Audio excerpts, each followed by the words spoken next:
so welcome to week 13, 14, and 15.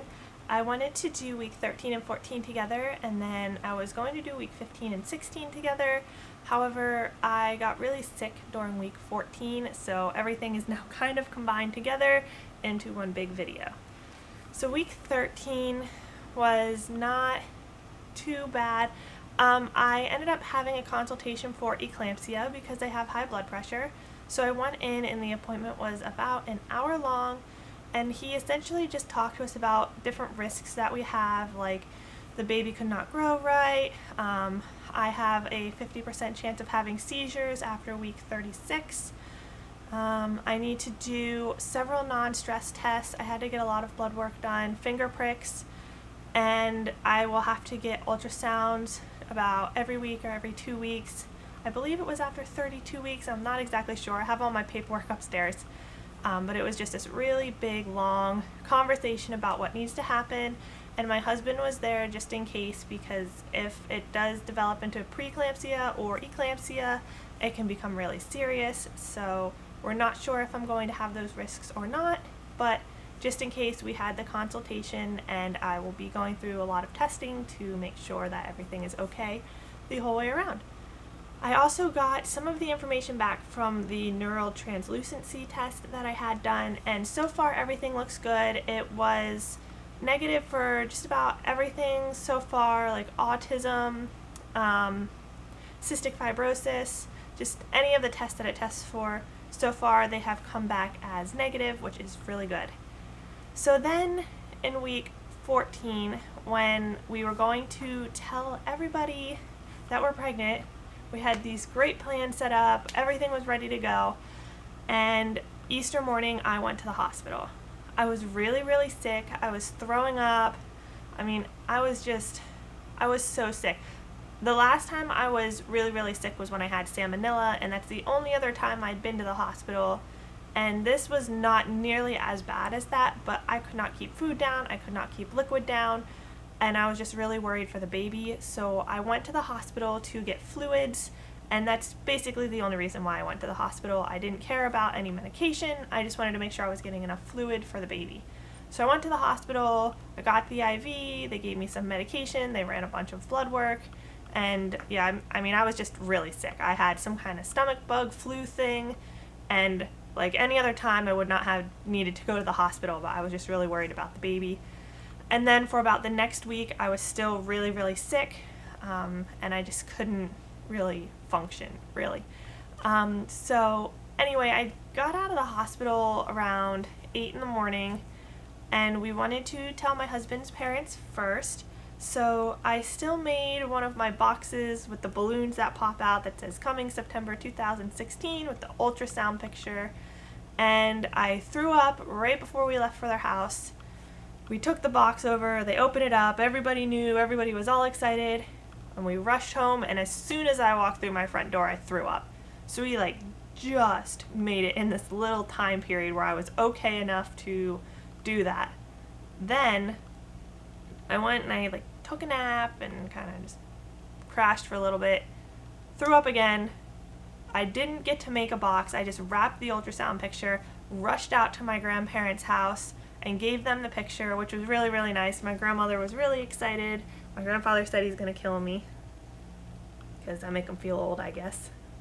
But they were very happy, and I was sad that I couldn't do the box. I actually had this whole trivia game planned out. It was gonna be 30 minutes or 45 minutes with all my cousins running around the house and doing all these really cool things, and I just couldn't put it together. By that point, I thought I was gonna die, so I just couldn't do it. But anyway, we told everybody. Before I had gone to the hospital, I told my grandmother on my mom's side, and she was really excited. We told everybody there, so that was great. And yeah, so now everybody knows. I put it on Facebook, it's out for the world, everybody knows. So now, of course, all my videos are out there, and I published them all last week, so now if you're watching them, great, thanks. So let's see, for what is happening this week? So 15 weeks. Baby is the size of a navel orange. You probably can't feel it yet, but baby's squirming a ton. And I can feel it. Baby might even be hiccuping in there. Baby's making lots of progress in the joints and limbs, and they can all move now. So the average fetus at 15 weeks weighs 2.5 ounces and measures 4 inches. Let's see what else. There's this big long stuff. So let's see, pregnancy symptoms for week 15. Nosebleeds. I was having a ton of nosebleeds while I was working at the office. I've been working from home now, and I haven't been taking my allergy medicine as much, and I haven't had any nosebleeds, which is great. I know I talked about it before.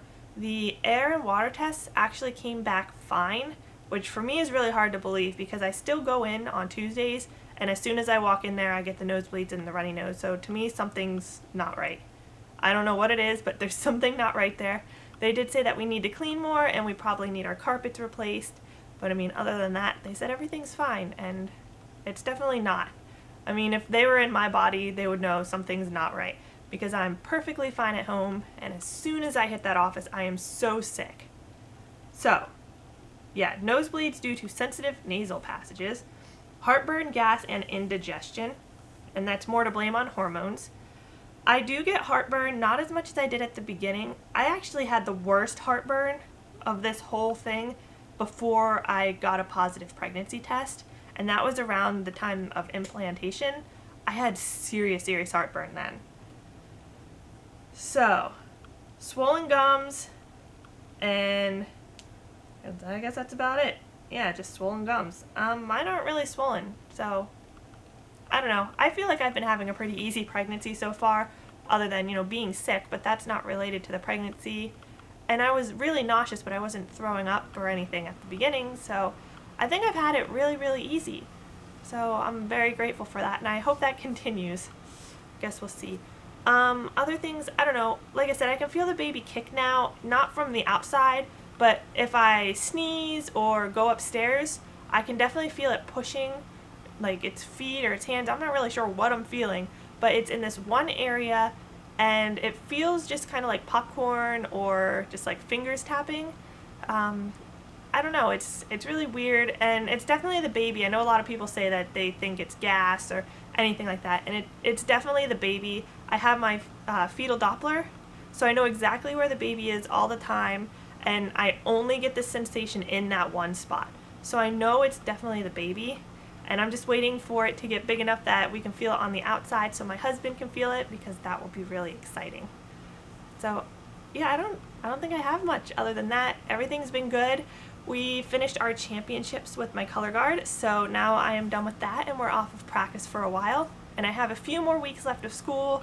I'm doing really well. I have A's in all my classes, so I just have to keep up the good work in that, get through it, and maybe take a summer class or two. I'm really not sure what I'm going to do, but we're almost there, and it's terrifying that 5 weeks from now I'm going to be halfway. That's just terrifying.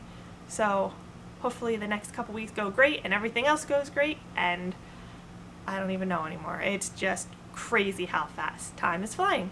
So until next time, I'm going to try to make a video at 16 weeks, and hopefully I won't end up combining them because now I have a lot more time on my hands since color guard is over.